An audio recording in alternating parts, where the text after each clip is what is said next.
Kung ikaw ay nagpe-prepare na for your German exam and medyo kabado ka pa or hindi mo pa alam kung kaya mo na ba talaga mag-exam, wala kang mga informations, sa tingin mo na hindi mo maipapasa. So don't worry because this video series I'm going to share with you is I will going to help you to pass the German A1 exam in 7 days. This is also what I am sharing to my students kung paano sila mag-hack ng exam, kung paano nila sagutan, and kung paano nila maipasa and sumagot of course confidently sa kanilang exam. By the way, sa mga hindi pa nakakakilala, I am Sarah. I'm also the founder of Simplisars, wherein nagtuturo ako ng German language 2019 pa. I also passed the A1 exam, self-study, and also B1 exam. Don't worry, I will be here guiding you and pass your exam with this ultimate preparation course. So the ultimate preparation course will be consist of the video 1, which is I'm going to share you the overview of the German A1 exam,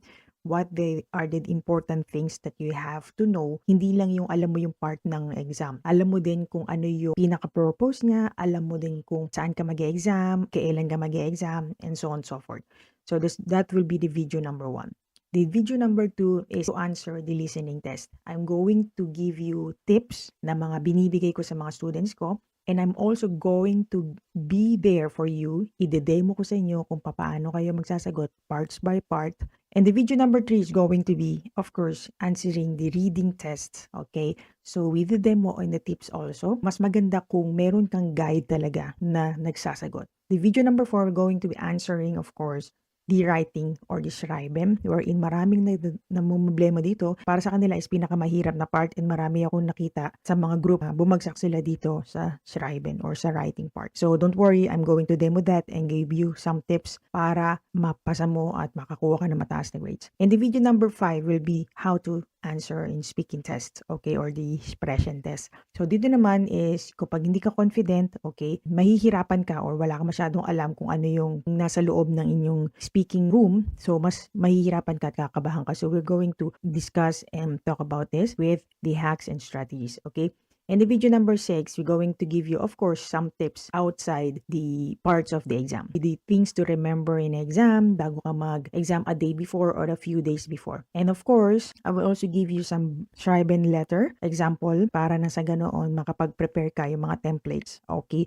So, ano yung mga na-expect na baka sakaling lumabas? Kasi may mga naging students ako na binigyan ko sila ng information and lumabas talaga doon yung mga binigay ko sa kanila sample exams. Okay, kaya na perfect nila yun. And also, the expression is yung speaking. Mas maganda kung handa ka na para doon sa mga cards na baka sakaling mabunot mo. Marami din ako mga naging students na nabunot nila kung ano yung mga binigay ko sa kanilang sample cards. I'm going to give you that to you. Let's start now with the first video wherein I'm going to give you the overview of the German A1 exam and the things that you should know bago ka mag-exam or mag-prepare. So see you on the first video. Okay, now this is the first video about the German A1 exam. So this is going to be the overview of the German A1 exam in Goethe, wherein kailangan nyo malaman bago kayo mag-umpisa sa inyong preparation. Nang sa ganun, hindi kayo mabibigla sa loob or meron kayong mas in-depth na knowledge about the German A1 exam. So hindi lang yung parts yung alam nyo din kung paano talaga or bakit ba kailangan yan and whatsoever, okay? So, the overview of the German A1 exam, I'm going to talk about the what is German A1 exam. Okay, marami kasing haka-haka na dito lang yan kailangan, ganito. So, mas maganda is knowledgeable talaga kayo lahat. So, why you need this certification and what are the only 3 accredited centers sa Pilipinas na kailangan na mag-exam kayo? Kasi hindi lahat ng schools are accredited ng German Embassy. The 4 parts of German A1 exam that you must know. And what is the passing rate of the exam? So ngayon, pag-usapan natin is yung German A1 exam, ano ito, and para kanino. Of course, yung German A1 exam, this is allowing you to introduce yourself, asking questions, or basic informations about yourself, and yung makakaintindi kayo ng mga common questions, commands, and so. This is the very, very basic lang talaga niya, no? Kaya, marami nagsasabi na madali siya pero mahirap siya sa iba na hindi alam yung strategy kung paano talaga ipasa. That's why I'm here to help you para maipasa mo siya in just one take. These are for the people na mag-a-apply ng marriage visa and para din sa family reunion visa. Marriage visa, family reunion visa. Family reunion visa and marriage visa magkaiba siya. Yung marriage visa is yung kakasal ka sa Germany.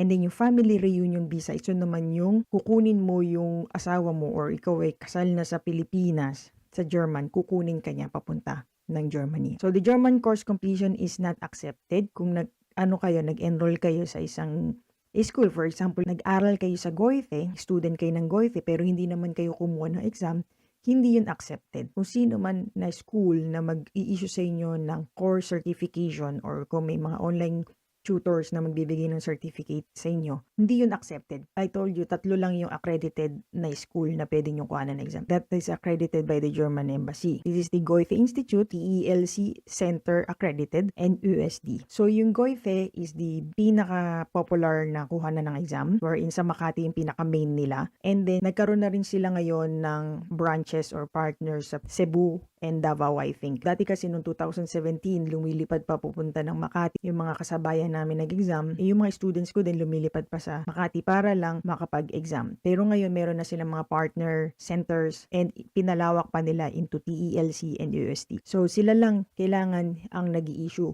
Makikita nyo naman sa papers yun ng certification. Sila lang ang dapat na mag-issue sa inyo. And yan lang yung tinatanggap ng German Embassy. Okay, so yung mga schools na magbibigay sa inyo ng exams without the Goethe Institute, TELC, and USD stamp, hindi siya accredited. So, usually may mga exams sa 1 to 2 times per month. Depende yan. Sa Goethe, alam ko mas madalas sila at mas mabilis ang issue ng kanilang exam certificate. So, kung gusto mo na mabilisan na certification release, pumunta ka sa Goethe. Mabilisan lang siya mapuno yung mga slots. Okay? Sa TELC and USD, may mga students ako exam sa USD, no, nakapasa naman na sila. Ang sabi nila is magkapareho naman yung exam ng Goethe and TELC. Mostly, ang naiba lang daw is yung sa Sprechen ng US. Pero this preparation exam is for Goethe and magagamit nyo rin siya sa TELC and USD. So, don't worry. So, by the way, sa TELC, matagal lang release nila ng certification. Ang pinakamabilis, sabi ko sa inyo, is Goethe Institute. Either nasa Davao man siya or sa Cebu. Basta Goethe, mabilis silang mag-release. And by the way, always have to check the slot. Okay, mabilis kasi sila mapuno. Kailangan ahead kang magpabook para lang sa slot mo for exam. Okay? Then, we're going to the 4 parts of the German A1 exam. Listening, which is hören. Reading, which is lesen. Schreiben, which is writing. And then, speaking, present. Yan yung mga ma-encounter nyo sa loob ng German A1 exam. Kung tatanungin mo, ano yung passing rate? The passing rate is madali lang naman, 60. So, this is going to be the overview lang siya. So, sa overview ng listening skill wherein there are duration of 20 minutes. Okay, may 3 parts siya and 50 questions lang. 15 questions lang siya. Pero, marami nahihirapan pa rin. Okay? But don't worry, basta alam mo yung strategy and structures and prepared ka. Alam mo yun, hindi ka na mahihirapang manghula. And mabagal at malino naman yung audio nun. Basta marami ka ng vocabulary na alam and hasa na yung tenga mo is madali na siya. So, the first part ng hören, so multiple choice ABC lang siya. So, 6 questions, number 1 to 6 will be the first part. Okay. May mga pictures to guide you kung ano yung pagpipilian mo. Tapos sa ilalim nun is yung choices. Okay. Tapos yung audio niya, they were going to play that twice.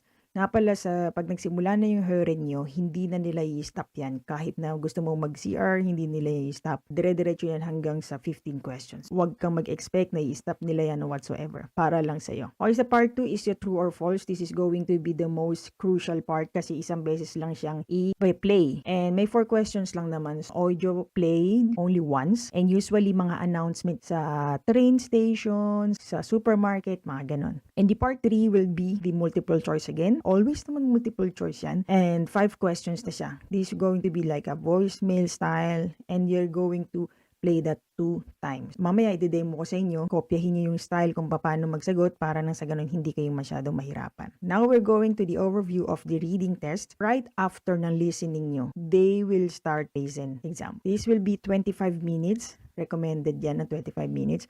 And 3 parts. The first part will be like a email, no? Information. Dalawa yung text niya and 1 to 5 questions siya. So, your answer gonna be true or false or richtig or the false. Mamaya malalaman nyo naman yung information or yung itsura nung exam. So, yung part 2 naman is website ads. So, this is going to be 6 to 10 questions. no? Basta tuloy-tuloy yung time niyo yan. And then you're going to choose A or B. The third part, you're going to be the signs and notices. Makikita niyo yung information na yan. Tapos may mga common signs lang siya, announcements, mga ganun ang makikita nyo. True or false siya, and 11 to 15, number 15. Pagkatapos ng lesson nyo, you're going to have now the Schreiben test. Here, you're going to have only 2 parts and mga estimated like 20 minutes yan. May bibigyan din kayo ng answer sheet, so don't worry. The first part is napakadali lang siya. Fill out the form lang siya. Basta magaling lang ikaw sa mga vocabulary and hindi ka masyado mahihirapan kasi nandun na mismo yung sagot. Okay, didemo ko sa inyo mamaya, don't worry. So number 1 to 5 yan, fill out mo lang yung form according to sa situation na bibigyan nila sa taas. Next, the part 2 is you will going to write the letter na. Dito yung maraming nahihirapan kasi nga minsan hindi nila alam kung ano isusulat nila.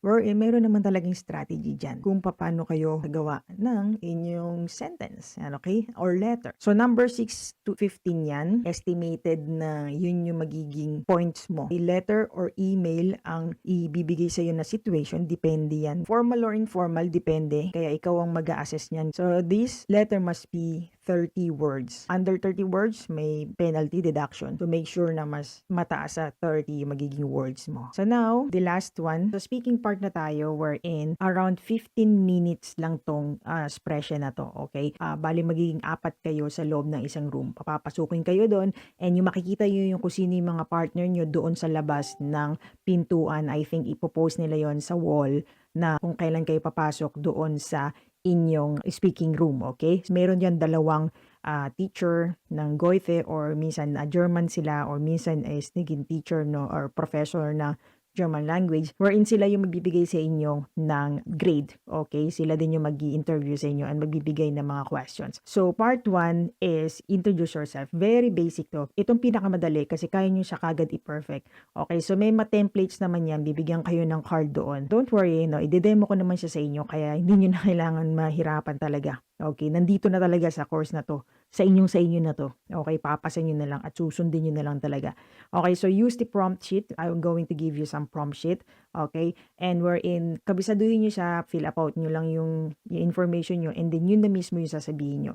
And then after you introduce yourself is magkakaroon kayo ng questions. Depende yan kung ipapa-spelling ba sa inyo yung pangalan nyo, number nyo, telephone number nyo, depende sa sasabihin nyo. Iba-iba yan ng atake sa inyo.